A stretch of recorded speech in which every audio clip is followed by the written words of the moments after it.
From the moment he was born, Martin was destined to be overshadowed.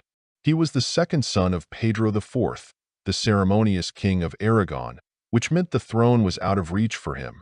At least the Aragonese won. However, through his mother, a Sicilian princess, he had claims to the Sicilian crown, but that was blocked by his Aunt Maria. So, Martin had to settle for the modest title of Duke of Montblanc. His older brother was a constant reminder of Martin's shortcomings. He excelled in everything. Smart, well-educated, a poet and musician who adored Provençal culture, their father was enamored with his firstborn and even named him his deputy. But heirs are needed for a crown, aren't they? To continue the great lineage. Unfortunately for his older brother Juan, things were not going well.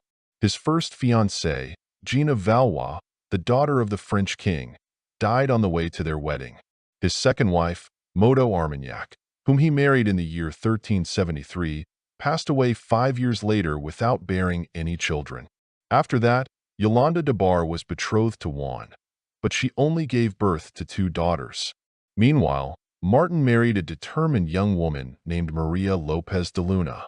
One child after another came along. Prince Martin, Prince Jaime, Prince Juan, and Princess Margarita. Martin could rest easy about his family's future. As for his older brother, things continued to deteriorate. He had a serious falling out with their father, the King of Aragon, and even lost the honorary title of deputy. But not for long. In January of 1387, King Pedro IV died, and Juan could finally begin his reign in earnest. It was an ugly affair. Harboring resentment, Juan chose to take it out on his stepmother. The widowed queen was captured, tortured, and would have likely been executed had the Pope not intervened. Outraged by the new Aragonese king's tyranny, the Pope demanded that Juan release the innocent queen and provide her with a monthly allowance. Interestingly, Juan fully agreed to this decision. Meanwhile, Martin focused on the affairs of the Sicilian kingdom, where an opportunity to claim the throne was emerging. The young Queen Maria, the heir to Sicily, was taken from her homeland and married to Martin's son, Martin the Younger. It was probably not the most honorable act, but in those times, thrones were often occupied by the strong. Once again, Martin's fate took a dramatic turn in the year 1396 when his older brother Juan passed away. The 2 daughters left behind could not influence politics, so the crown was taken up by Martin, making him the first king of Aragon of that name.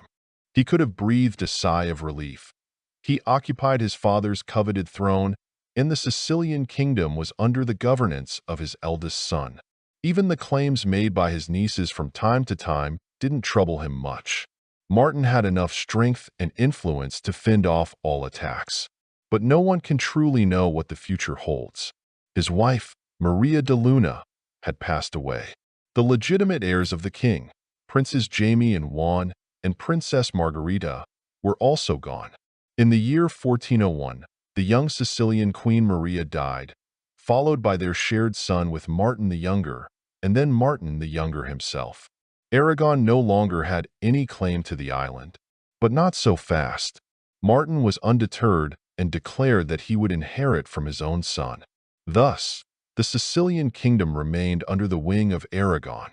Left without heirs and a wife, Martin decided to marry again. He chose the beautiful Margarita de Prades, who had once served as a lady-in-waiting to the late queen. Aragonese poets sang her praises while she devoted herself to her true passion, collecting books, and she was constantly taking remedies to hasten the onset of pregnancy. Alas, the king was old. Martin's attempts to conceive heirs with Margarita bore no fruit. The young queen grew increasingly anxious, realizing the grim fate that awaited her if she failed to bear an infante. On the 31st of May, 1410, during lunch, King Martin asked his jester to tell a funny story. Bohr was known as a master of such tales and eagerly launched into a yarn about a young deer that got its tail caught in the branches of a sprawling tree. The ruler of Aragon and Sicily laughed so loudly and contagiously that everyone present joined in the merriment. But then something went wrong. The king began to choke. His face swelled, and his eyes bulged from their sockets. Another minute passed, and he gasped for breath. Martin died from asphyxiation brought on by a fit of laughter. And, by the way, he wasn't the only one to meet such a fate. The Italian writer Pietro Aretino and the ancient Greek philosopher Chrysippus also died from laughter. But that's a different story.